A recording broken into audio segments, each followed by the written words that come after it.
Você já parou para pensar se suas atitudes estão te afastando de Deus, mesmo sem perceber? Ao longo da história, muitos homens e mulheres de fé enfrentaram desafios que, de forma sutil ou explícita, os desviaram do propósito de Deus. O cenário bíblico nos mostra reis, profetas e até discípulos lidando com comportamentos que os distanciaram de Deus, e isso continua a acontecer nos dias de hoje. Afastar-se de Deus não é algo que acontece de repente. São pequenas escolhas, atitudes diárias, que vão criando uma barreira entre nós e Ele. Neste vídeo, vamos explorar algumas dessas atitudes que às vezes passam despercebidas, mas podem nos afastar da presença de Deus. Mas o último comportamento é o mais comum e crucial de todos. Por isso é importante que você assista esse vídeo até o final. Número 1. Orgulho e a ilusão da autossuficiência. Você já se sentiu no controle absoluto da sua vida, como se pudesse lidar com qualquer situação sem precisar de ajuda? Talvez seja nesse momento que o orgulho começa a criar raízes, silencioso, disfarçado de autossuficiência. O orgulho é como uma muralha invisível que erguemos ao redor de nós mesmos, bloqueando a presença de Deus. Ele nos faz acreditar que somos fortes o bastante, capazes de enfrentar qualquer tempestade por nossa própria força. Mas no fundo, essa muralha não nos protege, ela nos isola. Ela nos afasta daquele que nos sustenta, como uma árvore que, cortada de sua raiz, lentamente seca, sem perceber que está morrendo. A Bíblia nos alerta claramente sobre os perigos do orgulho. Em Provérbios capítulo 16, versículo 18, lemos: A soberba precede a destruição, e a altivez do espírito precede a queda. Este versículo nos dá uma imagem clara do destino do orgulhoso. O orgulho cria uma falsa sensação de segurança, uma ilusão de que estamos firmes quando, na verdade, estamos à beira do abismo. Pense em Nabucodonosor, o grande rei da Babilônia. Ele, cercado de riquezas e poder, se exaltou acima de tudo, achando que sua glória era fruto de seu próprio esforço. No entanto, Deus o humilhou de forma drástica. Daniel capítulo 4. O rei, que antes reinava sobre nações, foi reduzido a viver como um animal, vagando pelos campos até reconhecer que todo poder e autoridade vem de Deus. O orgulho o cegou para essa verdade simples, mas Deus, em sua misericórdia, o trouxe de volta à realidade. O orgulho não apenas afasta você de Deus, ele também bloqueia sua capacidade de reconhecer a graça e o favor divino. Quando estamos cheios de nós mesmos, não há espaço para Deus agir. Como uma taça já cheia, incapaz de receber mais água. E quando as provações chegam, porque elas sempre chegam, nos encontramos vazios, impotentes, incapazes de enfrentar o peso do mundo em nossos ombros. O orgulho nos torna teimosos, resistentes à ajuda divina, como se dizer, eu preciso de Deus, fosse um sinal de fraqueza. Na verdade, admitir nossa dependência é o maior ato de coragem, pois significa confiar em alguém infinitamente maior do que nós. Olhe ao seu redor. Quantas vezes já vimos pessoas que se afundaram em seus próprios erros, mas se recusam a admitir que estão no caminho errado? É como dirigir por uma estrada que leva ao deserto, insistindo que está no caminho certo porque não quer ouvir o conselho de ninguém. O orgulho nos faz ignorar sinais de alerta que Deus coloca ao longo do caminho. E esses sinais são claros. Você está vivendo uma vida centrada em si mesmo? Está mais preocupado em parecer bem-sucedido aos olhos dos outros do que em agradar a Deus. A vida de Saul é outro exemplo impactante. Ele foi escolhido por Deus para ser rei, mas seu orgulho o levou a agir de acordo com sua própria vontade, desobedecendo às ordens divinas. E como consequência, perdeu tudo. A Bíblia nos mostra que Deus resiste aos soberbos, mas dá graça aos humildes. Tiago capítulo 4, versículo 6. O orgulho é uma armadilha, uma rede que nos prende sem que percebamos. Ele nos faz esquecer que somos apenas pó, que nossas forças são limitadas e que sem Deus nada podemos fazer. Jesus mesmo nos lembrou disso quando disse: Eu sou a videira, vocês são os ramos. Se alguém permanecer em mim e eu nele, esse dá muito fruto, pois sem mim vocês não podem fazer coisa alguma. João capítulo 15, versículo 5. Se desconectarmos nossa vida de Deus, logo perceberemos que nossos frutos murcham, que nosso sucesso vazio não nos sustenta. Então, ao invés de permitir que o orgulho tome conta, devemos aprender com os grandes exemplos da Bíblia que foram humilhados por causa dele. Devemos entender que a verdadeira força não está em nossa própria capacidade, mas em nossa capacidade de reconhecer nossas fraquezas e de permitir que Deus seja nossa fortaleza. Número 2. A busca desenfreada por reconhecimento. Você já parou para pensar quantas vezes viveu em busca da aprovação dos outros? Quantas de suas decisões foram moldadas, não pela vontade de Deus, mas pela ânsia de ser aceito, aplaudido ou reconhecido? A necessidade incessante de reconhecimento humano é como um buraco sem fundo.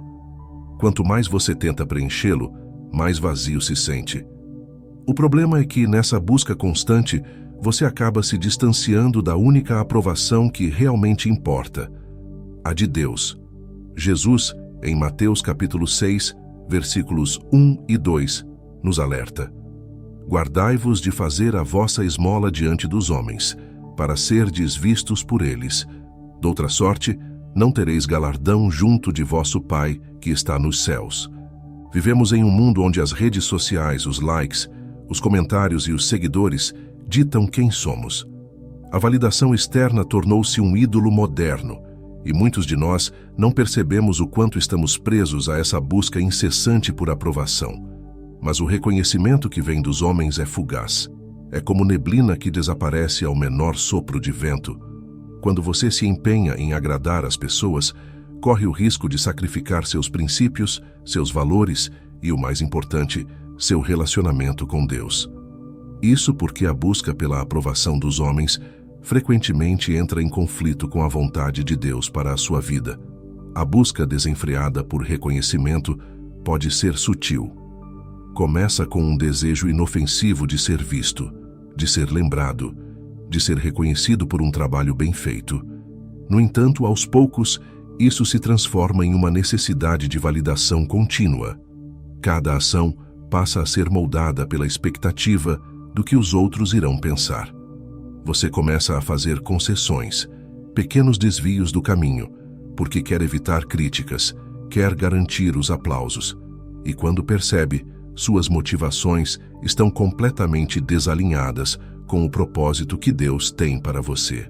A história de Ananias e Safira, em Atos capítulo 5, é um exemplo claro de como a busca por reconhecimento pode corromper até mesmo as melhores intenções. Eles queriam ser vistos como generosos, como aqueles que doaram tudo, quando, na verdade, guardaram parte do valor para si. Eles mentiram para os apóstolos, mas, mais grave, mentiram para Deus.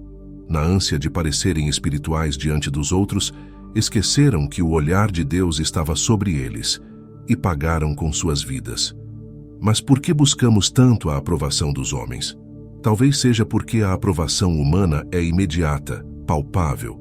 O elogio, o reconhecimento público, o parabéns dito em voz alta, são prazeres momentâneos que satisfazem nosso ego. No entanto, a aprovação de Deus, embora muitas vezes silenciosa e invisível, é a única que tem valor eterno. Jesus nos ensina a buscar nossa recompensa em segredo, a fazer o bem sem alardes, confiando que nosso Pai, que vê em secreto, nos recompensará. Mateus capítulo 6, versículo 4. Quando você vive para agradar os outros, está construindo sua casa sobre a areia. A qualquer momento, essa estrutura frágil pode desmoronar, pois os aplausos cessam, os olhares se voltam para outro, e você é deixado com o vazio. Mas quando você vive para agradar a Deus, sua casa está firmada na rocha. Não importa o que os outros digam ou pensem, você está seguro na certeza de que está cumprindo o propósito divino para a sua vida. A busca por reconhecimento pode nos transformar em pessoas que não somos. Nos faz colocar máscaras, apresentar versões idealizadas de nós mesmos, porque acreditamos que só assim seremos aceitos. Mas Deus não se impressiona com aparências. Ele conhece o coração, conhece nossas verdadeiras intenções e Ele nos chama para uma vida de autenticidade. Quando você se preocupa mais em agradar a Deus do que em impressionar os outros, encontra liberdade. Liberdade para ser quem você realmente é, para viver sem a pressão de corresponder às expectativas de todos ao seu redor. O segredo para viver livre dessa busca incessante por reconhecimento é mudar o foco. Em vez de buscar os holofotes, busque o olhar de Deus. Ele vê o que ninguém mais vê. Ele valoriza o que ninguém mais valoriza.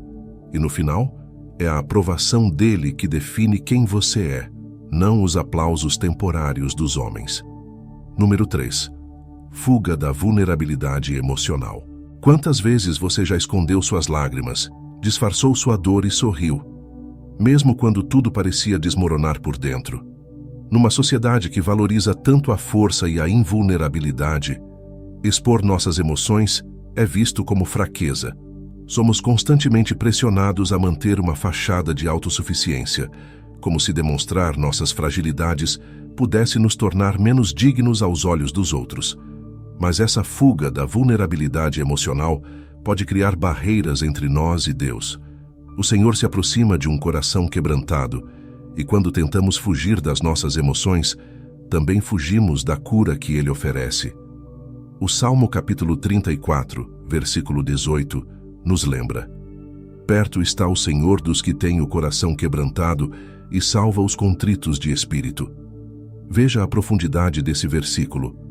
Deus não está próximo de quem finge ser forte, mas de quem tem a coragem de admitir que está ferido, de quem se permite ser vulnerável diante dele. Quando nos afastamos de nossas emoções, tentamos esconder nossa dor não apenas dos outros, mas de Deus também.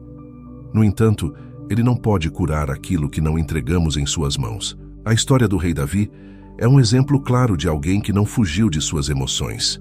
Ao longo dos Salmos, vemos um homem que, apesar de ser rei e guerreiro, derramava sua alma diante de Deus em momentos de dor, angústia e até desespero. Em Salmos, capítulo 51, Davi clama a Deus por misericórdia, reconhecendo suas falhas, seu pecado e a necessidade de um coração puro. Não foi a força física ou a realeza que fez de Davi um homem segundo o coração de Deus, mas sua transparência, sua vulnerabilidade diante do Senhor.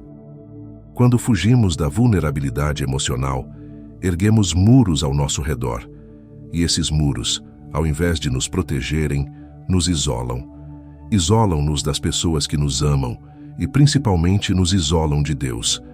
Ele deseja que venhamos a Ele exatamente como somos, frágeis, imperfeitos, com todas as nossas falhas à mostra, porque é nessa fraqueza que seu poder se aperfeiçoa, como Paulo tão bem expressou em 2 Coríntios capítulo 12, versículo 9.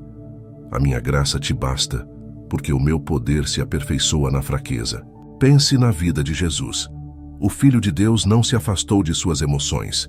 Em várias passagens dos evangelhos, o vemos chorando, movido de compaixão, sentindo a dor de quem estava ao seu redor. No jardim do Getsêmani, ele não escondeu seu temor diante da cruz. Ele clamou ao Pai com lágrimas, admitindo sua angústia. Mas foi essa vulnerabilidade que o conectou ao propósito maior de Deus. Fugir de nossas emoções não nos torna mais fortes. Ao contrário, nos impede de viver a plenitude do que Deus tem para nós. Muitas vezes, acreditamos que ao mostrar nossas fraquezas, as pessoas vão nos julgar ou que Deus vai nos rejeitar. Mas isso é uma mentira que o orgulho e o medo nos contam. A verdade é que a vulnerabilidade é a chave para um relacionamento genuíno com Deus. Quando nos apresentamos a Ele sem máscaras, sem tentar esconder nossas feridas, Ele nos recebe com amor. Ele enxuga nossas lágrimas, nos dá descanso e nos fortalece.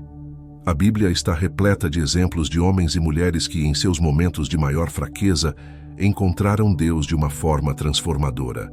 O mundo nos diz que ser forte é não demonstrar dor, que é preciso seguir em frente sem fraquejar. Mas Deus nos convida a uma jornada diferente, uma jornada de honestidade emocional, de quebrantamento e cura. Ele quer que você venha a Ele com tudo o que você é, com suas falhas, suas dores e seus medos. E quando você faz isso, algo extraordinário acontece. Deus não apenas cura suas feridas, Ele usa suas cicatrizes para abençoar outros. Ele transforma sua fraqueza em testemunho, sua dor em propósito. Pare de fugir de suas emoções. Em vez disso, entregue-as ao Deus que está sempre pronto a acolher você em seus braços. Afinal, não é na nossa força que encontramos a verdadeira paz, mas na nossa disposição de sermos vulneráveis diante daquele que nos conhece por completo e nos ama mesmo assim. Número 4. Negligência dos pequenos atos de desobediência. Você já parou para pensar como pequenos deslizes podem se transformar em grandes desastres? Às vezes, subestimamos a importância de pequenas decisões, achando que elas não farão tanta diferença. No entanto, é nesses pequenos atos de desobediência que o afastamento de Deus começa. A negligência de uma ordem simples, a justificativa de uma atitude aparentemente inofensiva, tudo isso vai criando rachaduras em nossa vida espiritual.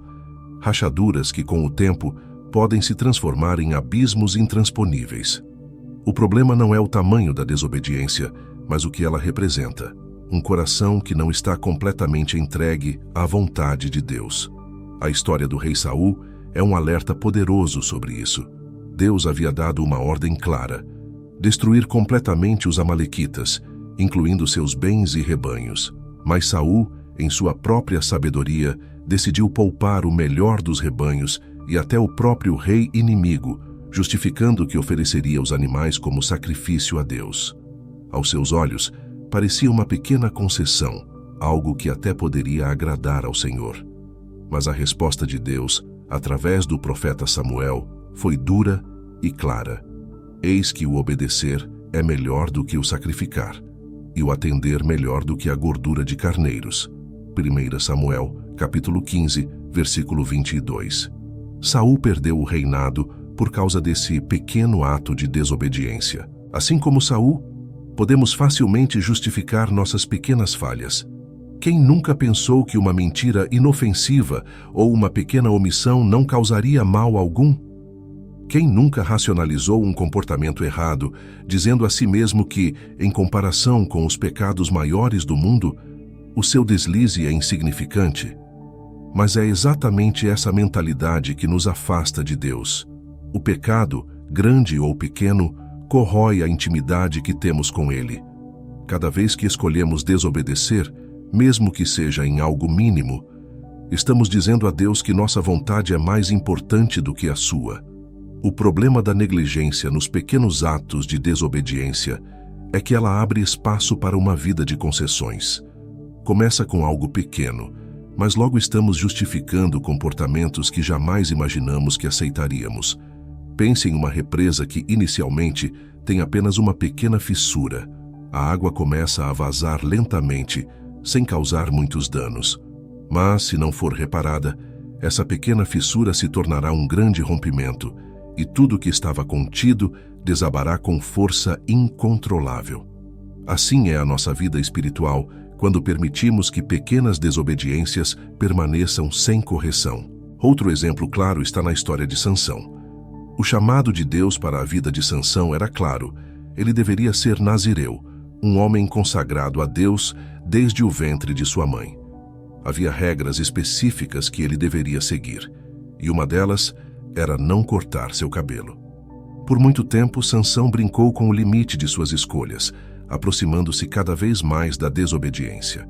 Ele ignorou os sinais, se envolveu em relacionamentos que o afastaram de Deus e, no final, revelou seu segredo a Dalila, permitindo que seu cabelo fosse cortado. Esse pequeno ato de negligência o fez perder sua força e sua conexão com o propósito divino. Juízes, capítulo 16. O resultado foi trágico. Muitas vezes, esses pequenos atos de desobediência vêm disfarçados de boas intenções. Pensamos que estamos fazendo algo para o bem maior, ou que Deus entenderá nossas motivações. Mas a verdade é que Deus valoriza mais a nossa obediência do que qualquer sacrifício ou justificativa que possamos oferecer. Ele quer corações dispostos a segui-lo por completo, sem reservas, sem concessões. A negligência nos pequenos atos de desobediência demonstra falta de temor. E o temor do Senhor é o princípio da sabedoria. Provérbios capítulo 9, versículo 10. A solução para evitar que esses pequenos atos se transformem em grandes distanciamentos é simples, mas poderosa: a vigilância constante.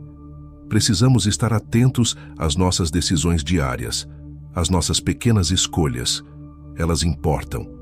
O Espírito Santo está sempre nos guiando, nos alertando, mas cabe a nós ouvir e obedecer.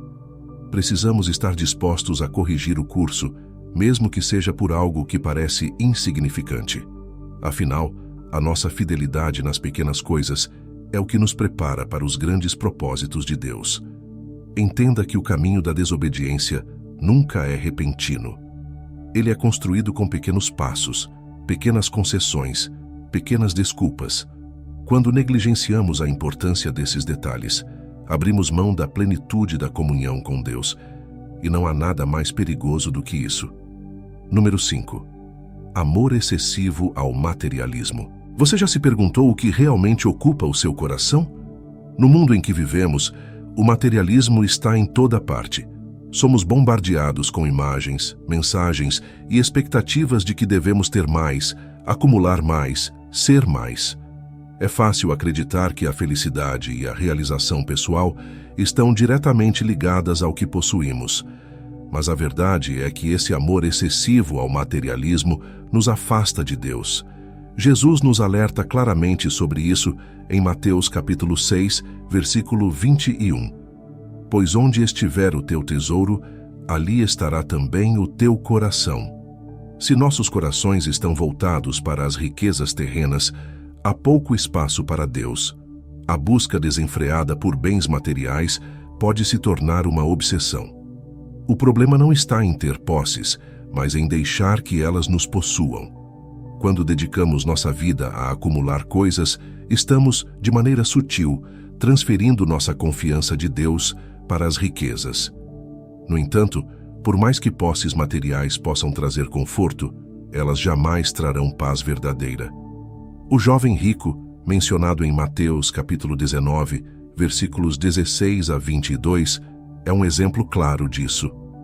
Ele tinha tudo o que o dinheiro podia comprar, mas ainda assim faltava-lhe algo.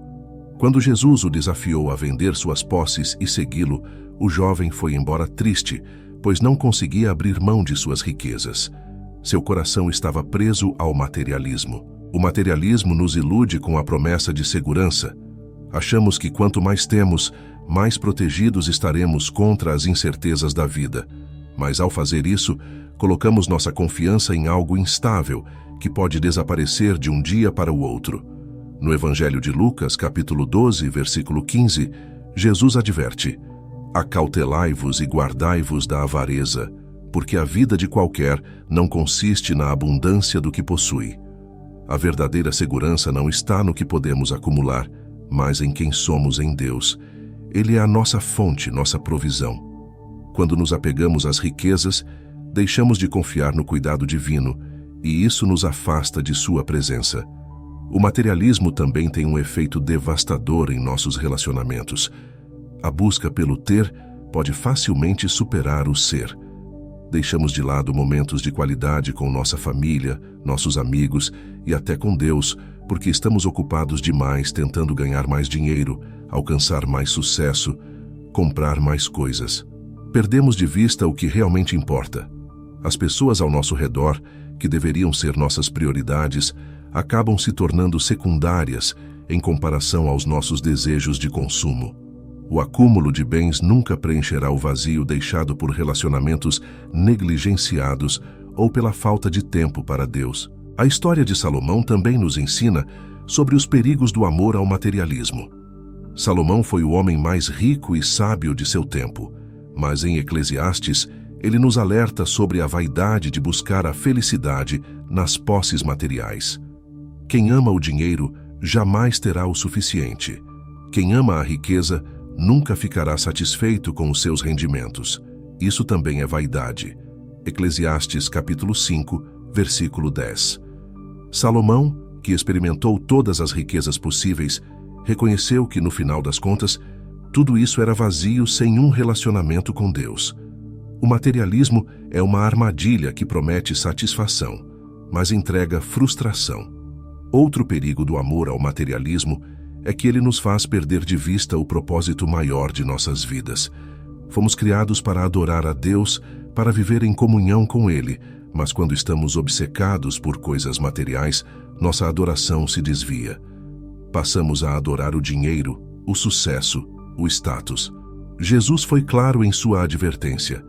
Ninguém pode servir a dois senhores, ou há de odiar a um e amar o outro, ou se devotará a um e desprezará o outro. Vocês não podem servir a Deus e ao dinheiro. Mateus capítulo 6, versículo 24. O amor ao materialismo é incompatível com o amor a Deus. Não há espaço para os dois em nossos corações. A verdadeira liberdade espiritual começa quando nos desapegamos das coisas terrenas.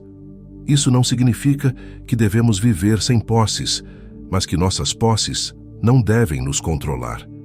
Devemos aprender a usar o que temos para a glória de Deus e para o bem dos outros, sem deixar que nosso coração se prenda a elas. Jesus nos chama a viver com generosidade, a dar sem esperar receber, a confiar que Deus suprirá todas as nossas necessidades, como Ele promete em Filipenses, capítulo 4, versículo 19. E o meu Deus suprirá todas as necessidades de vocês, de acordo com as suas gloriosas riquezas em Cristo Jesus. O materialismo é uma corrente invisível que nos prende ao chão, nos impede de voar espiritualmente. Mas Deus nos oferece uma liberdade que só pode ser experimentada quando colocamos nosso tesouro nas coisas do alto, onde nem a traça nem a ferrugem corroem. Mateus capítulo 6, versículo 20. A cada dia, precisamos escolher onde colocaremos nosso coração.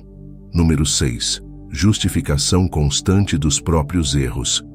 Quantas vezes você já se pegou justificando uma atitude errada, tentando encontrar uma explicação para suavizar o erro cometido? Todos nós, em algum momento, caímos na armadilha de justificar nossas falhas, como se uma boa desculpa fosse suficiente para apagar as consequências. A justificação constante dos próprios erros é perigosa porque nos cega para a necessidade de arrependimento verdadeiro. Cada vez que tentamos racionalizar nossas falhas, colocamos uma barreira entre nós e Deus, porque não estamos dispostos a enfrentar a verdade com sinceridade. A Bíblia, em Provérbios capítulo 28, versículo 13, nos ensina: quem esconde os seus pecados não prospera, mas quem os confessa e os abandona encontra misericórdia. A história de Adão e Eva no Jardim do Éden é um exemplo clássico dessa tendência humana de se esquivar da responsabilidade. Quando confrontados por Deus após comerem o fruto proibido, Adão culpou Eva e Eva culpou a serpente. Gênesis capítulo 3, versículos 12 e 13. Nenhum dos dois assumiu plenamente seu erro diante de Deus. E o que vemos é que, em vez de buscar perdão, ambos tentaram justificar suas ações. Esse comportamento apenas prolongou sua separação de Deus e trouxe consequências duras para toda a humanidade. Justificar nossos erros é o primeiro passo para uma espiral de auto-engano. Muitas vezes, nos tornamos mestres em encontrar justificativas. Dizemos a nós mesmos que todos fazem isso, ou que não é tão grave assim. Talvez até nos comparemos a outros, acreditando que nossos erros são menores em relação aos deles. Mas Deus não nos chama para viver em comparação com os outros. Ele nos chama para viver segundo os seus padrões. Quando nos recusamos a admitir nossos erros, estamos rejeitando a oportunidade de sermos transformados. A justificação constante é como um escudo que colocamos para nos proteger da dor de enfrentar nossas falhas, mas também nos impede de experimentar o poder da graça e da misericórdia de Deus. O rei Davi, por outro lado, nos oferece um exemplo de como devemos reagir ao pecado. Quando o profeta Natã confrontou Davi por seu pecado com Batseba, ele poderia ter buscado desculpas ou justificativas. Ele era o rei, poderia ter usado sua posição para tentar se isentar de culpa. Mas, em vez disso, Davi se quebrou diante de Deus. Em Salmos capítulo 51, vemos o clamor de um homem que reconheceu profundamente sua transgressão. Eu conheço as minhas transgressões, e o meu pecado está sempre diante de mim. Salmos capítulo 51, versículo 3. Ele não buscou desculpas, não tentou suavizar o impacto de seu erro. Ele confessou e encontrou misericórdia. A justificação constante nos impede de crescer espiritualmente. É como uma âncora que nos mantém presos ao passado, sem nos permitir avançar para o futuro que Deus preparou. Quando justificamos nossos erros, estamos dizendo a Deus que não precisamos de sua correção, que estamos satisfeitos com nossas próprias explicações. Mas isso é uma mentira que nos afastará da verdadeira liberdade. A Bíblia nos ensina que Deus resiste aos soberbos, mas dá graça aos humildes. Tiago, capítulo 4, versículo 6. A humildade em reconhecer nossos erros abre as portas para o perdão e para a restauração. Outro exemplo impactante é o de Saul, o primeiro rei de Israel. Quando ele desobedeceu às ordens de Deus e foi confrontado por Samuel, ao invés de admitir sua culpa, Saul buscou justificar sua desobediência. 1 Samuel, capítulo 15, versículos 21 a 23. Ele alegou que estava guardando o melhor do rebanho para oferecer sacrifícios a Deus, mas Deus não queria sacrifícios. Ele queria obediência. A justificação de Saul apenas agravou a situação e, como resultado, ele perdeu o trono. Não há desculpa que possa substituir a obediência e o arrependimento.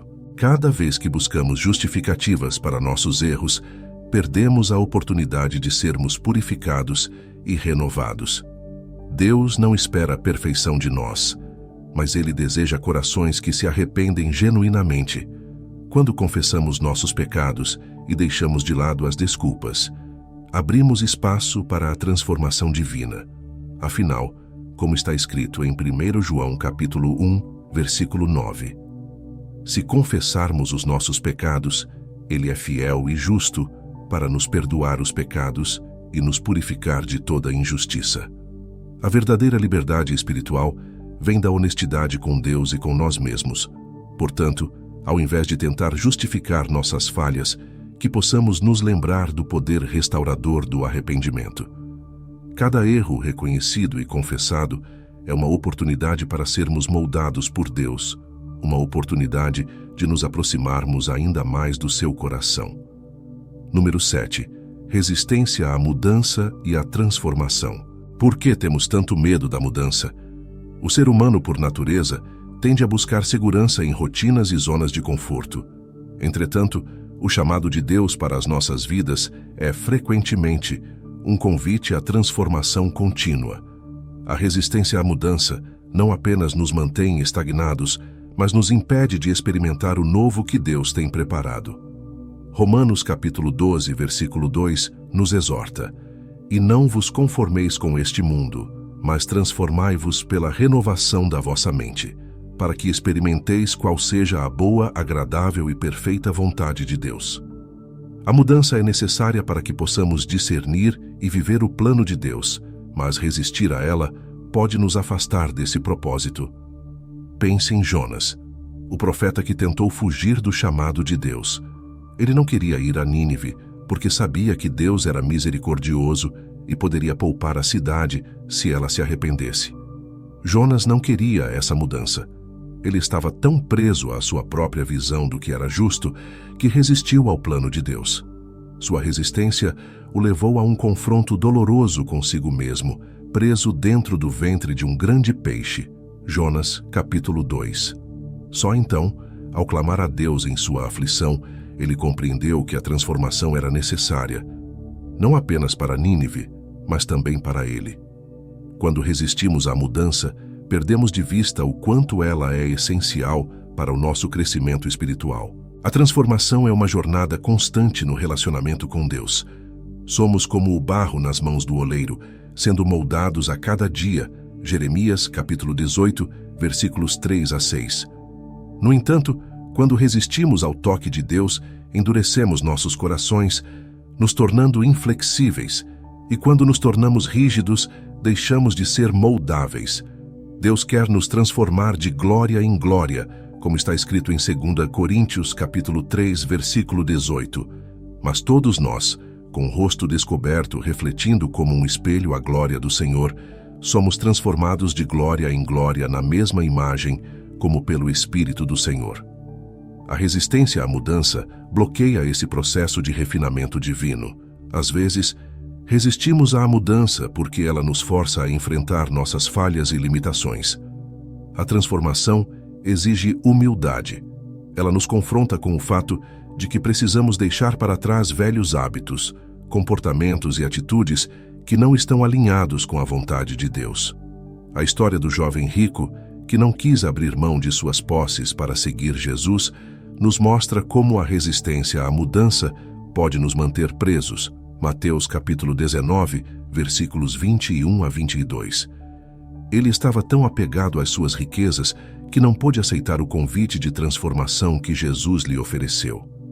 Muitas vezes, é o apego ao passado que nos impede de abraçar o novo que Deus quer realizar em nossas vidas. Essa resistência também pode se manifestar em nossa incapacidade de perdoar. O perdão é uma das mudanças mais profundas que Deus nos chama a experimentar. Ele nos convida a deixar o ressentimento e a mágoa, mas muitos de nós resistimos, preferindo guardar rancor. O ato de perdoar exige uma transformação interna, uma mudança de coração. E quando resistimos, perdemos a chance de sermos libertos do peso que carregamos. Jesus nos ensinou a perdoar 70 vezes 7. Mateus capítulo 18, versículo 22. Porque sabia que o perdão é parte do processo de transformação que nos aproxima de Deus.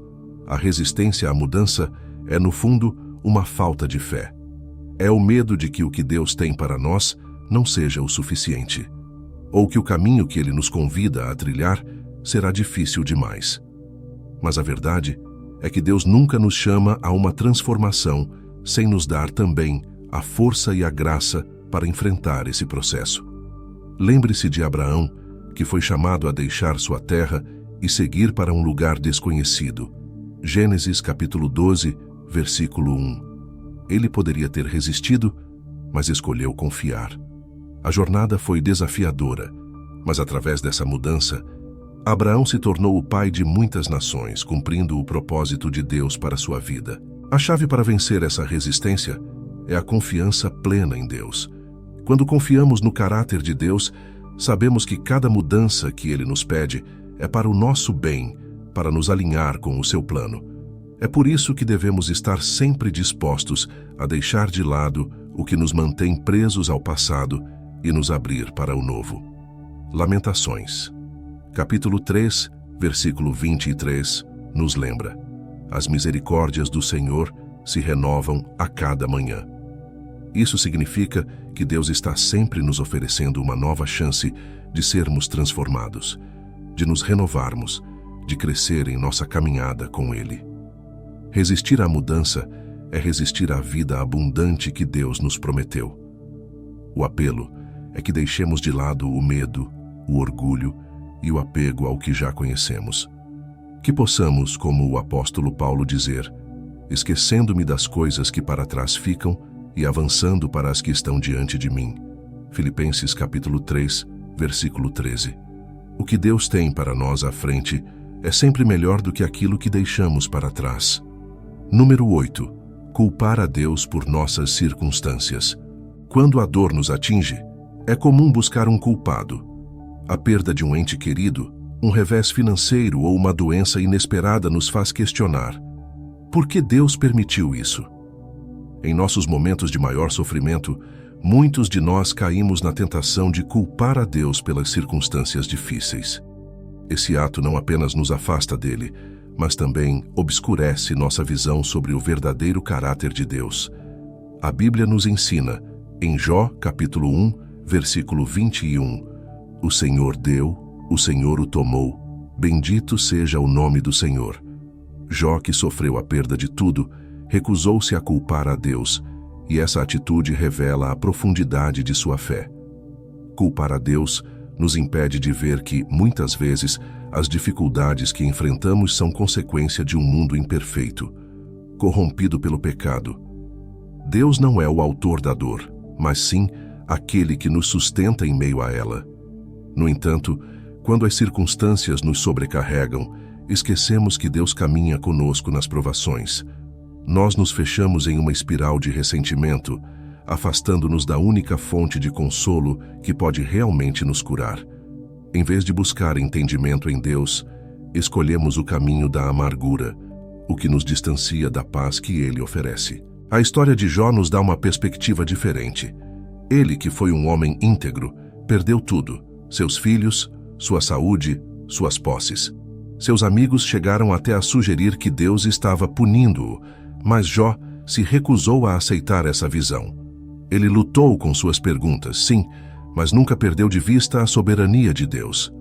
No capítulo 42 de Jó, versículo 5, ele diz: "Meus ouvidos já tinham ouvido a teu respeito, mas agora os meus olhos te viram." Ao final de seu sofrimento, Jó não encontrou explicações fáceis, mas encontrou algo mais profundo: um relacionamento renovado com Deus. Ele entendeu que a verdadeira resposta para a dor não está em culpar Deus, mas em conhecê-lo mais intimamente. Quando culpamos a Deus, estamos ignorando sua promessa de estar ao nosso lado nos momentos difíceis. Isaías, capítulo 41, versículo 10, nos tranquiliza: "Não temas, porque eu sou contigo. Não te assombres, porque eu sou o teu Deus. Eu te fortaleço e te ajudo, e te sustento com a destra da minha justiça." Deus nunca nos abandona em nossas lutas. Ele não é indiferente ao nosso sofrimento. Ao contrário, Ele participa ativamente de nossas dores. Jesus na cruz experimentou a dor e o abandono, e através de sua morte e ressurreição, Ele nos garante que nosso sofrimento nunca é em vão.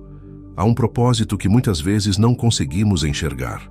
Além disso, culpar a Deus nos impede de reconhecer que Ele trabalha de formas misteriosas, além da nossa compreensão. Como humanos, nossa visão é limitada e tendemos a querer respostas rápidas para o sofrimento.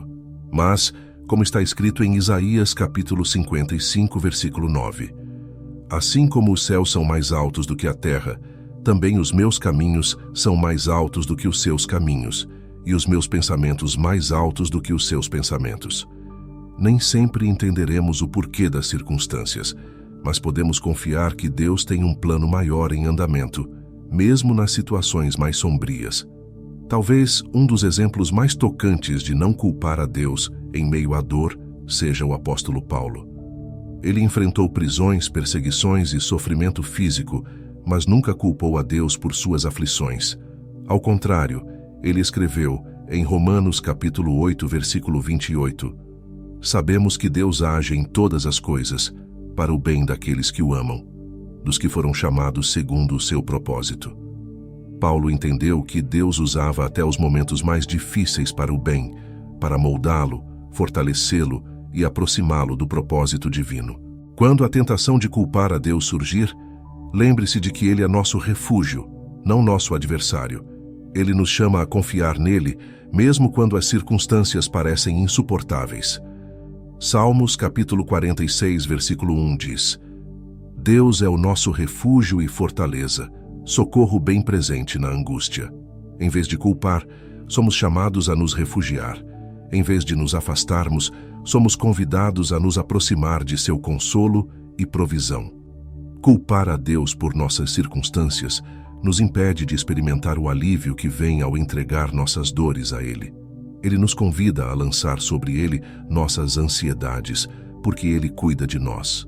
1 Pedro capítulo 5, versículo 7.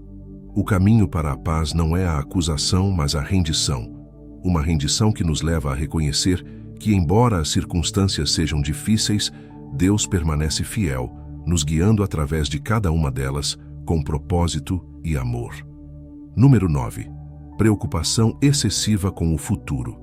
Quantas noites você já passou em claro, preocupado com o que o amanhã trará? A ansiedade sobre o futuro é um fardo que todos, em algum momento, carregamos. Mas quando nos deixamos consumir por essa preocupação, ela se transforma em um obstáculo que nos afasta de Deus. Jesus nos alerta claramente sobre isso em Mateus capítulo 6, versículo 34.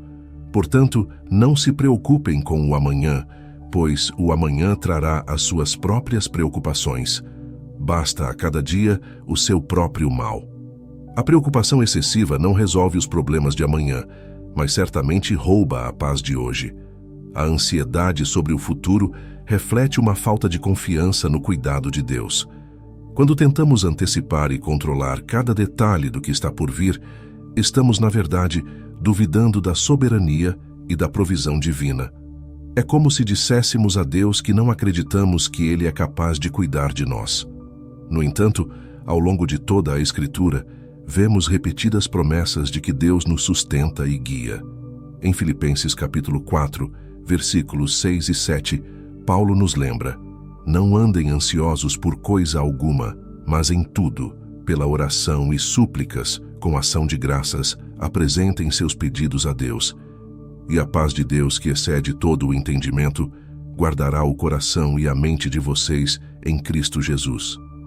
A ansiedade é substituída pela paz quando entregamos nossas preocupações nas mãos de Deus. A preocupação excessiva pelo futuro também nos impede de viver plenamente o presente.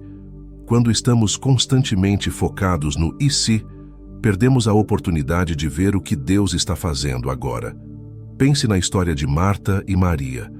Enquanto Maria estava aos pés de Jesus, ouvindo seus ensinamentos, Marta estava ansiosa, preocupada com as tarefas e responsabilidades.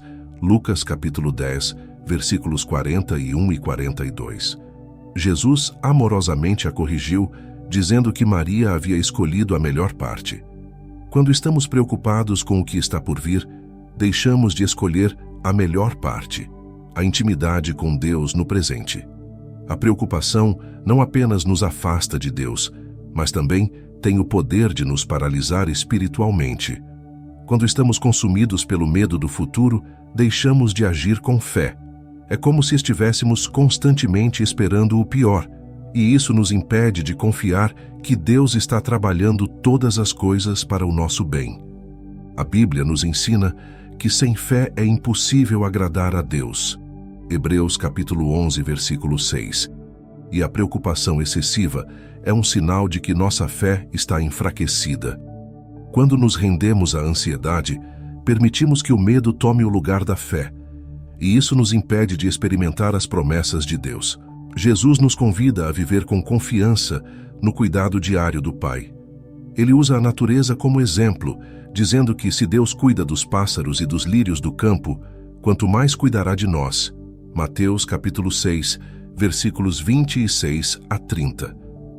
Essa é uma imagem poderosa. Os pássaros não semeiam, não colhem, não acumulam em celeiros, mas Deus os alimenta. Quanto mais valiosos somos nós para Ele. Quando deixamos de lado a preocupação com o futuro, começamos a ver a vida com olhos de fé, confiando que Deus já tem o controle de cada detalhe. Além disso, a preocupação com o futuro é uma forma de idolatria disfarçada.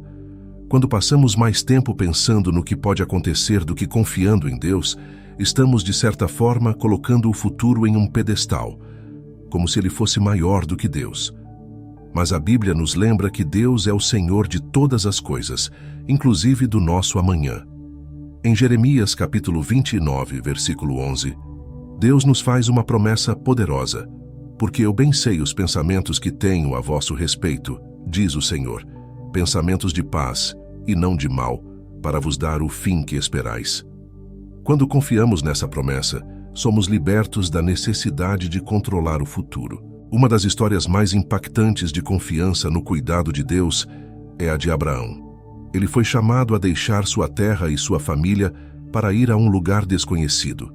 Ele não sabia o que o futuro reservava, mas escolheu confiar na direção de Deus. Gênesis capítulo 12, versículos 1 a 4. Essa confiança o transformou no pai de muitas nações. Se Abraão tivesse se preocupado excessivamente com o que viria a seguir, ele poderia ter perdido a oportunidade de viver o chamado de Deus para sua vida.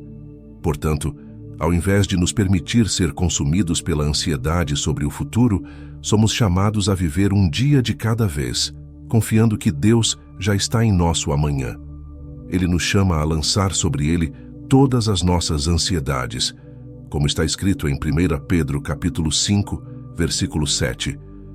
Lancem sobre Ele toda a sua ansiedade, porque Ele tem cuidado de vocês. Viver com essa confiança nos liberta do peso da preocupação e nos aproxima do coração de Deus, que sempre cuida de nós com amor e fidelidade. Número 10. Comparações constantes com os outros. Você já se pegou olhando para a vida de outra pessoa e pensando: por que ele tem isso e eu não? Comparar-se constantemente com os outros é uma armadilha perigosa que pode nos afastar de Deus. Em um mundo onde as redes sociais expõem os melhores momentos da vida das pessoas, é fácil cair na tentação de medir nosso valor com base naquilo que vemos nos outros. No entanto, essa prática mina nossa gratidão, destrói nossa paz interior e obscurece a maneira como Deus quer trabalhar especificamente em nossas vidas. Paulo nos adverte em 2 Coríntios capítulo 10, versículo 12. Não ousamos classificar-nos ou comparar-nos com alguns que se recomendam a si mesmos, mas, medindo-se a si mesmos e comparando-se consigo mesmos, mostram insensatez. A comparação, ao invés de nos guiar à gratidão, nos leva à insatisfação. Quando começamos a comparar nossa vida com a dos outros, deixamos de valorizar o que Deus já nos deu. A gratidão é o antídoto para essa atitude, mas a comparação rouba nossa capacidade de agradecer. É como se estivéssemos dizendo a Deus que as bênçãos que Ele nos deu não são boas o suficiente, que o que Ele fez pelos outros é melhor. Isso, inevitavelmente, cria uma barreira entre nós e Deus, pois nos impede de ver e apreciar o seu trabalho em nossa vida. Em Filipenses capítulo 4, versículo 11, Paulo declara: aprendi a estar contente em qualquer situação. Essa é a atitude que devemos cultivar. Contentamento com o que Deus nos dá, sem olhar para o que Ele faz na vida dos outros. Um dos maiores exemplos bíblicos de como a comparação pode nos afastar de Deus é a história de Caim e Abel. Caim ficou profundamente invejoso porque Deus aceitou a oferta de seu irmão Abel, mas rejeitou a dele. Em vez de olhar para si mesmo e buscar melhorar, Caim se comparou com Abel, e essa comparação o encheu de amargura e raiva. O resultado foi trágico. Caim matou seu próprio irmão. Gênesis capítulo 4, versículos 3 a 8. A comparação destruiu sua paz, o afastou de Deus e o levou a um caminho de autodestruição. Quando nos comparamos com os outros, permitimos que sentimentos como inveja e ciúme cresçam em nossos corações, corroendo nossa alma. A comparação também é um sinal de insegurança e falta de confiança no plano único que Deus tem para cada um de nós. Cada pessoa tem uma jornada, um propósito, uma missão que é exclusiva. Jeremias capítulo 1, versículo 5, nos lembra que Deus nos conhece antes mesmo de sermos formados no ventre materno e nos chama para um propósito específico. Quando nos comparamos com os outros, estamos dizendo que o plano que Deus traçou para nós não é tão bom quanto o que Ele tem para outra pessoa. No entanto, cada um de nós foi criado com dons e habilidades únicas, e Deus tem um caminho especial para cada vida. Nossa única responsabilidade é ser fiéis ao que Ele nos deu e seguir a sua direção. A comparação constante também nos cega para o fato de que muitas vezes não vemos o quadro completo da vida dos outros. Vemos apenas o que as pessoas escolhem mostrar, suas vitórias, sucessos e momentos de felicidade. Mas por trás de cada vitória, há desafios que não conhecemos. Quando nos comparamos, estamos na verdade comparando nossa vida completa com uma versão incompleta da vida dos outros. Isso é injusto com nós mesmos e nos impede de perceber as lutas que todos enfrentam. Em vez de olhar para o que os outros têm, precisamos confiar que Deus está trabalhando em nossas vidas de maneira única e perfeita. Outro perigo da comparação é que ela nos impede de celebrar as vitórias dos outros. Em vez de nos alegrarmos com o sucesso de alguém, podemos nos sentir amargurados ou até frustrados, como se o sucesso alheio diminuísse nosso próprio valor. Mas Romanos capítulo 12, versículo 15, nos instrui a alegrar-nos com os que se alegram. Quando paramos de nos comparar, somos livres para celebrar as bênçãos na vida dos outros sem sentir que estamos perdendo algo. E, ao fazer isso, nos aproximamos ainda mais do coração de Deus, que se alegra com aqueles que têm um espírito generoso e grato. No fim das contas, a comparação nos impede de ver que a verdadeira satisfação só pode ser encontrada em Deus. Salmos capítulo 16, versículo 5 diz: O Senhor é a porção da minha herança e do meu cálice. Tu sustentas o meu destino. Quando colocamos nossa confiança em Deus e reconhecemos que Ele é tudo o que precisamos, a comparação perde seu poder. Descobrimos que não precisamos buscar fora o que Deus já colocou dentro de nós. Um valor inestimável, uma missão única e um amor que não depende de comparações. Número 11.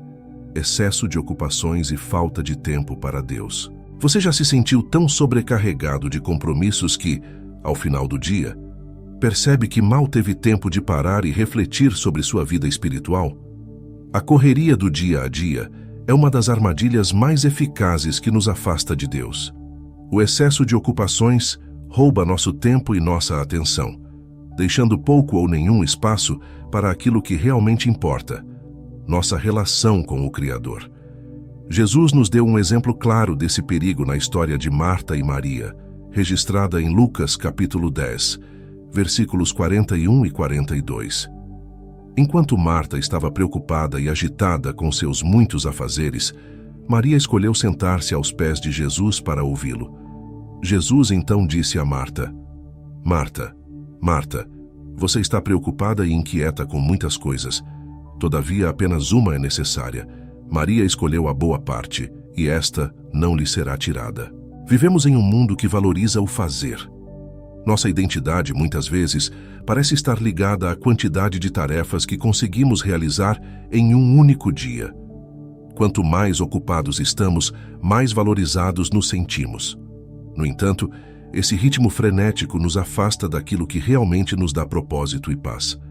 Marta não estava fazendo algo errado ao cuidar das responsabilidades da casa, mas ela estava distraída, incapaz de perceber que, naquele momento, o mais importante era estar com Jesus. Assim como Marta, muitos de nós somos capturados pelo excesso de ocupações, correndo de uma tarefa para outra, enquanto negligenciamos nosso tempo com Deus. O excesso de ocupações também afeta diretamente nossa capacidade de ouvir a voz de Deus. Quando estamos constantemente ocupados, nossa mente fica tão cheia de afazeres e preocupações que nos tornamos incapazes de perceber a presença de Deus em nosso cotidiano. Como podemos ouvir o sussurro do Espírito Santo se nossa vida está sempre em alta velocidade? Salmos capítulo 46, versículo 10 nos diz: Aquietai-vos e sabei que eu sou Deus. Esse versículo é um chamado à pausa, ao descanso em Deus, ao reconhecimento de que, por mais importantes que sejam nossos compromissos, nada é mais essencial do que estar em comunhão com Ele. Além disso, a falta de tempo para Deus revela nossas prioridades. Onde investimos nosso tempo, ali está o nosso coração. Mateus capítulo 6, versículo 21, nos lembra: Pois onde estiver o teu tesouro, aí estará também o teu coração. Se estamos constantemente ocupados com compromissos profissionais, sociais ou até mesmo ministeriais, mas deixamos pouco ou nenhum espaço para Deus, estamos dizendo que Ele não é nossa prioridade. O excesso de ocupações pode se tornar uma forma sutil de idolatria, onde colocamos nossas atividades e afazeres acima da nossa relação com Deus. E com isso, não estamos apenas nos afastando de Deus, mas também nos afastando de nós mesmos. O excesso de ocupações nos impede de parar e refletir, de entender como estamos espiritualmente e emocionalmente. Deus, em sua sabedoria, nos deu o exemplo do sábado, um dia dedicado ao descanso e à reconexão com Ele. Êxodo capítulo 20, versículo 8. O princípio do sábado não é apenas um mandamento, mas um convite ao equilíbrio, à pausa que permite que nosso espírito se renove. Quando não tiramos tempo para Deus, também não tiramos tempo para nossa própria renovação, e nos encontramos esgotados, vazios e desconectados. Outro aspecto importante é que o excesso de ocupações pode nos impedir de ver o propósito maior para o qual Deus nos chamou. Quando estamos constantemente ocupados, perdemos de vista a missão que Deus nos confiou. Assim como os discípulos que foram chamados por Jesus para deixar suas redes e segui-lo, Marcos capítulo 1, versículo 17. Precisamos aprender a largar nossas redes diárias e seguir o chamado de Deus para nossas vidas. Se não temos tempo para Deus, como podemos discernir a direção que Ele deseja que tomemos? O que Ele quer nos ensinar, onde Ele quer que coloquemos nosso foco, pode se perder no turbilhão de atividades. É por isso que a disciplina de reservar tempo para Deus é tão crucial. Daniel, em meio a um império cheio de responsabilidades, fazia questão de orar 3 vezes ao dia, independentemente das pressões ao seu redor. Daniel capítulo 6, versículo 10. Ele sabia que sem essa conexão constante com Deus, perderia sua força e sabedoria. Nós também precisamos cultivar esse hábito, não como uma obrigação, mas como uma necessidade vital para nossa alma. O tempo com Deus nos renova, nos dá clareza e nos permite viver com propósito, em vez de apenas reagir às demandas da vida. Portanto, ao refletir sobre o excesso de ocupações, precisamos lembrar que a verdadeira produtividade espiritual não se mede pela quantidade de tarefas realizadas, mas pelo quanto estamos em sintonia com Deus. Ele não nos chama a um ativismo desenfreado, mas a uma vida equilibrada, onde nossa comunhão com Ele está no centro de tudo. Número 12. Submissão à pressão social. Quantas vezes você já se pegou fazendo algo ou aceitando uma opinião apenas para se encaixar, para não parecer diferente? A pressão social é uma força silenciosa, mas poderosa, que muitas vezes nos leva a comprometer nossos valores e nossa fé em Deus. Em um mundo que constantemente nos empurra para sermos aceitos pelos padrões humanos, podemos facilmente nos afastar de Deus ao nos conformarmos com o que o mundo espera de nós. Romanos capítulo 12, versículo 2, nos adverte: E não vos conformeis com este mundo, mas transformai-vos pela renovação do vosso entendimento, para que experimenteis qual seja a boa, agradável e perfeita vontade de Deus. Submeter-se à pressão social é trocar a vontade de Deus pela aprovação temporária das pessoas. A história do apóstolo Pedro nos dá um exemplo claro de como a pressão social pode nos fazer negar o que realmente acreditamos. Na noite em que Jesus foi preso, Pedro, um dos discípulos mais próximos de Jesus, negou 3 vezes que conhecia o Senhor. Lucas capítulo 22, versículos 54 a 60. Ele não queria enfrentar o julgamento dos outros, o possível perigo de ser associado a Jesus. Em um momento de medo e pressão, ele cedeu. Essa história nos mostra como a pressão social pode nos levar a agir contra nossos princípios, até mesmo contra nossa fé, simplesmente porque queremos evitar o desconforto de sermos diferentes. Hoje, essa mesma pressão nos envolve, mas de maneiras mais sutis. Talvez não sejamos diretamente questionados sobre nossa fé, mas enfrentamos desafios em nossas convicções diariamente, seja no ambiente de trabalho, nas escolhas que fazemos, nos valores que defendemos. Ceder à pressão de seguir o que é popular ou normal pode parecer inofensivo à primeira vista, mas, gradualmente, nos desvia do caminho que Deus preparou para nós. Jesus foi muito claro em sua advertência de que, para segui-lo, precisaríamos carregar nossa cruz e renunciar ao desejo de agradar aos outros. Mateus capítulo 16, versículo 24. Outro exemplo bíblico de alguém que cedeu à pressão social foi o rei Saul. Deus lhe deu uma instrução clara para destruir completamente os amalequitas, mas Saul decidiu poupar o melhor do rebanho, justificando sua decisão com o desejo de agradar ao povo. 1 Samuel capítulo 15, versículos 24 e 25. Ele colocou a opinião das pessoas acima da obediência a Deus e isso lhe custou o reinado. Quando nos submetemos à pressão social, corremos o risco de comprometer nossa obediência a Deus em troca de aceitação ou aplausos humanos. Esse é um preço alto demais a ser pago. A pressão social também pode se manifestar na necessidade de seguir as tendências do mundo, mesmo quando elas estão em desacordo com os valores do reino de Deus. O desejo de ser relevante ou moderno muitas vezes pode nos levar a diluir nossas convicções, mas Jesus nos chama para sermos sal da terra e luz do mundo.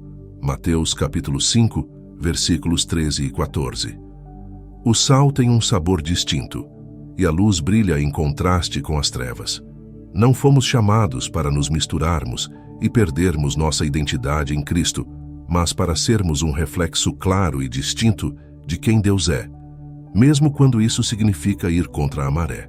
Submeter-se à pressão social também é um reflexo de insegurança espiritual. Quando não estamos firmemente enraizados em nossa identidade em Cristo, buscamos validação nos outros. Mas 1 Pedro capítulo 2, versículo 9, nos lembra que somos geração eleita, sacerdócio real, nação santa, povo exclusivo de Deus, para anunciar as grandezas daquele que os chamou das trevas para a sua maravilhosa luz. Quando entendemos essa verdade, a necessidade de agradar ao mundo desaparece, porque nossa segurança está em quem Deus diz que somos, e não no que os outros pensam de nós. Além disso, a pressão social pode nos desviar de nossa missão. Jesus disse que seríamos odiados por causa do seu nome. João capítulo 15, versículo 18. Seguir a Cristo não significa popularidade ou aceitação, mas muitas vezes envolve rejeição. Se cedermos à pressão social para evitar essa rejeição, podemos perder a oportunidade de testemunhar sobre nossa fé e impactar aqueles ao nosso redor. Daniel, em Babilônia, recusou-se a ceder à pressão de adorar o rei e, por causa de sua fidelidade a Deus, foi lançado na cova dos leões. Daniel capítulo 6. No entanto, sua coragem inspirou uma nação inteira. Quando nos mantemos firmes em meio à pressão, damos testemunho do poder e da grandeza de Deus. Por fim, não devemos esquecer que a verdadeira aprovação que importa vem de Deus. Galatas capítulo 1, versículo 10, nos lembra: porventura procuro eu agora o favor dos homens ou o de Deus? Ou procuro agradar aos homens? Se estivesse ainda agradando aos homens, não seria servo de Cristo. Submeter-se à pressão social é um caminho perigoso que pode nos afastar do propósito e da presença de Deus. A verdadeira liberdade espiritual vem quando escolhemos agradar a Deus acima de tudo, confiando que Ele é quem sustenta nossas vidas, e sua aprovação é a única que realmente importa. Número 13. Cultivar rancores e falta de perdão. Você já se agarrou a uma mágoa por tanto tempo que ela começou a definir quem você é? O rancor é um veneno silencioso que aos poucos vai corroendo nosso coração, nos afastando não apenas das pessoas, mas também de Deus. Quando alimentamos a falta de perdão, deixamos que a amargura tome o lugar da paz, nos distanciando da graça que Deus quer derramar sobre nossas vidas. Jesus foi claro sobre a importância do perdão. Em Mateus capítulo 6, versículos 14 e 15, ele diz: porque se perdoarem as ofensas uns dos outros, o Pai Celestial também lhes perdoará. Mas se não perdoarem uns aos outros, o Pai Celestial não lhes perdoará as ofensas. O perdão não é fácil, especialmente quando as feridas são profundas. Mas a falta de perdão nos aprisiona em um ciclo de dor. Cada vez que revivemos a ofensa, estamos permitindo que aquela situação continue a nos machucar. Enquanto isso, a pessoa que nos feriu segue em frente, mas nós permanecemos presos no passado. O rancor não prejudica a outra pessoa, ele nos destrói internamente. É como beber veneno e esperar que o outro morra. Jesus nos ensina que o perdão é libertador, não apenas para quem o recebe, mas principalmente para quem o concede. Quando liberamos o perdão, encontramos liberdade. A história do servo implacável em Mateus capítulo 18, versículos 21 a 35, nos mostra a gravidade de não perdoar. Após ter uma dívida imensa perdoada pelo seu senhor, esse servo recusou-se a perdoar uma pequena dívida de seu companheiro. A resposta de Jesus a essa atitude é um alerta sério. Se não perdoarmos os outros, também não experimentaremos o perdão de Deus. O perdão que recebemos de Deus é imensurável, e quando nos recusamos a perdoar, estamos nos colocando em uma posição de soberba, como se a misericórdia de Deus em nossas vidas não fosse suficiente para nos inspirar a fazer o mesmo com os outros. Muitas vezes, justificamos a falta de perdão dizendo que a pessoa que nos feriu não merece. E, de fato, pode ser que não mereça. Mas o perdão não é uma questão de merecimento, é uma questão de graça. Assim como nós não merecemos o perdão de Deus, ainda assim, Ele nos perdoa por meio de Cristo. Efésios capítulo 4, versículo 32, nos exorta: Antes, sede uns para com os outros benignos, misericordiosos, perdoando-vos uns aos outros, como também Deus vos perdoou em Cristo. O perdão não é sobre o outro, é sobre nosso relacionamento com Deus e nosso compromisso de viver segundo os princípios de seu reino. Além disso, o rancor afeta nossa vida espiritual de maneira profunda. Quando mantemos mágoas, nossa comunhão com Deus é prejudicada. Como podemos nos achegar a um Deus de amor e graça enquanto mantemos o ódio em nosso coração? 1 João capítulo 4, versículo 20, nos confronta. Se alguém diz, eu amo a Deus, mas odeia seu irmão, é mentiroso. Pois quem não ama seu irmão, a quem vê, não pode amar a Deus, a quem não vê. O rancor nos impede de viver plenamente o amor de Deus, porque ele bloqueia o fluxo da graça em nossas vidas. O perdão é um ato de fé. Ele não é baseado em sentimentos, mas em obediência à palavra de Deus. Muitas vezes, não sentimos vontade de perdoar, mas somos chamados a dar esse passo em fé, confiando que Deus nos ajudará a liberar a dor e a encontrar cura. Quando José foi traído por seus próprios irmãos e vendido como escravo, ele tinha todas as razões para guardar rancor. No entanto, anos mais tarde, quando teve a oportunidade de revidar, escolheu o perdão. Em Gênesis capítulo 50, versículo 20, ele disse: Vocês planejaram o mal contra mim, mas Deus o tornou em bem. José compreendeu que o perdão permitiu que Deus transformasse sua dor em propósito. Outro aspecto importante é que o perdão não significa esquecer ou ignorar o que aconteceu. O perdão não invalida a dor que sentimos, mas nos liberta do peso de carregá-la para sempre. Quando perdoamos, entregamos a justiça nas mãos de Deus, confiando que Ele é o justo juiz. Romanos capítulo 12, versículo 19, nos lembra: Minha é a vingança, eu recompensarei, diz o Senhor. Perdoar é confiar que Deus cuidará de cada detalhe, de cada injustiça, enquanto nós somos chamados a caminhar em paz e liberdade. Portanto, ao invés de cultivar rancores, somos chamados a cultivar o perdão. Cada ato de perdão nos aproxima mais do coração de Deus e nos liberta para viver uma vida plena, livre do peso da amargura. Quando escolhemos perdoar, abrimos espaço para que Deus nos cure, nos restaure e nos transforme. O perdão não é uma escolha fácil, mas é uma escolha necessária para viver a plenitude do relacionamento com Deus. Número 14. Negligência na vida de oração. Você já percebeu como a correria da vida muitas vezes nos leva a negligenciar algo tão vital como a oração? Oração não é apenas uma prática religiosa, é o nosso canal direto com Deus, a fonte de nossa força, paz e orientação. Quando negligenciamos a oração, estamos, na verdade, cortando essa conexão e nos tornando mais vulneráveis às pressões do mundo. A Bíblia nos lembra constantemente da importância de orar sem cessar. 1 Tessalonicenses capítulo 5, versículo 17. Não se trata de quantidade, mas de qualidade, de estarmos conectados de forma sincera e constante com Deus, independentemente das circunstâncias. A negligência na vida de oração começa de forma sutil. Primeiro, um dia agitado em que você diz: hoje estou muito cansado, oro amanhã. Depois, se torna uma semana, e antes que você perceba, a oração já não é mais uma prioridade.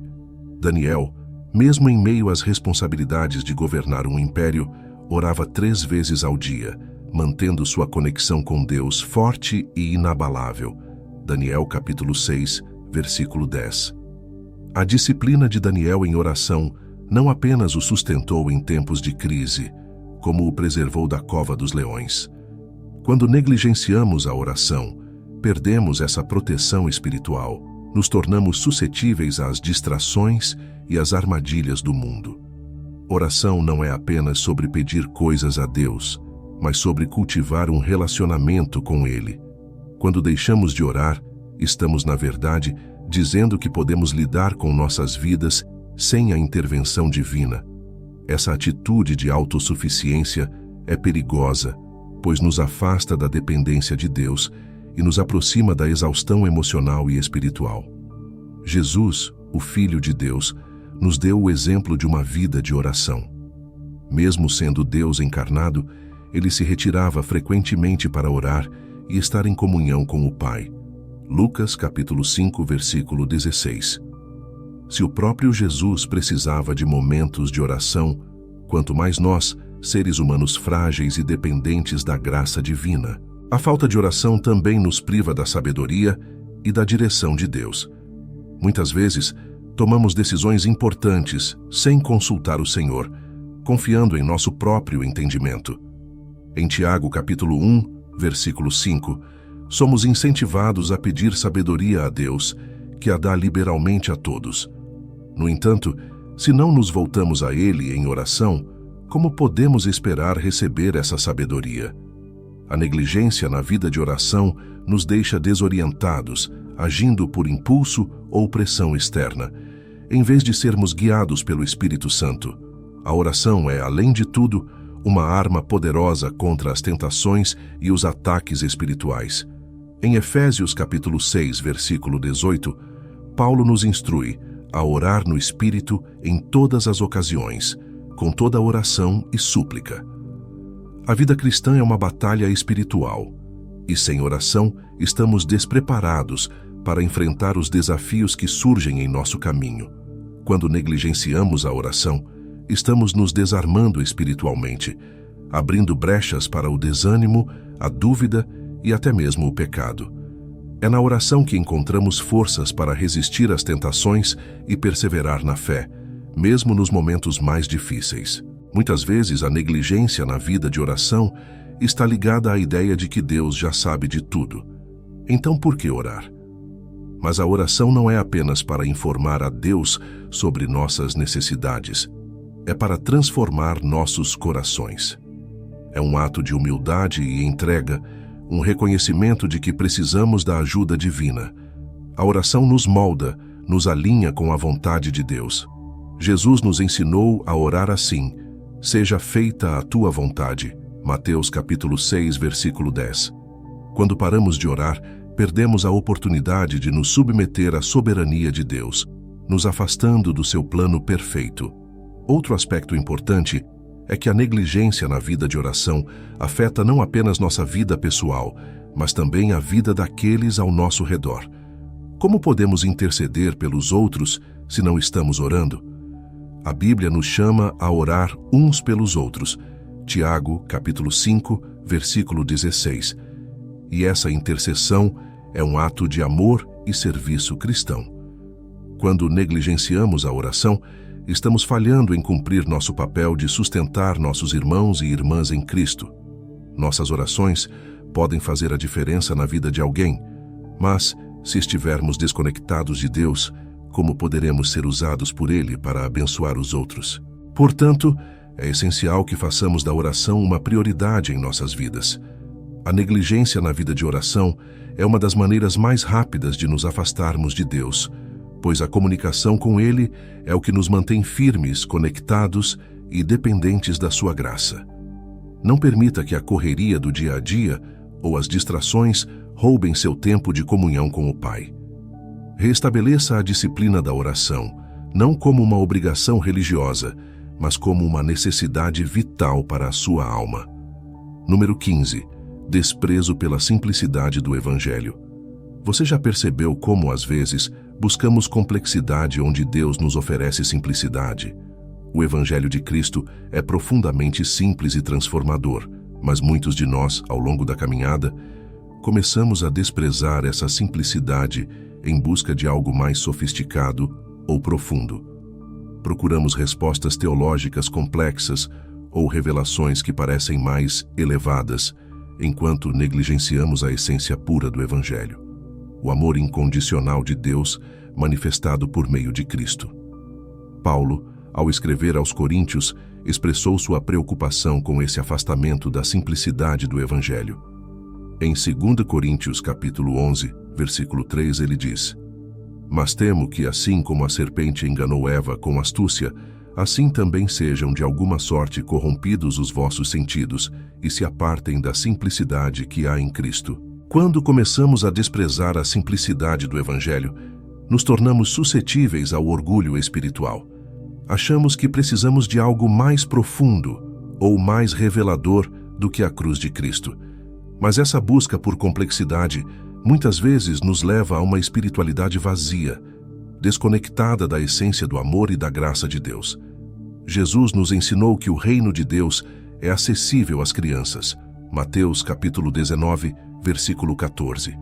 A fé genuína não está em complicar o Evangelho, mas em aceitá-lo com o coração humilde e dependente, como o de uma criança.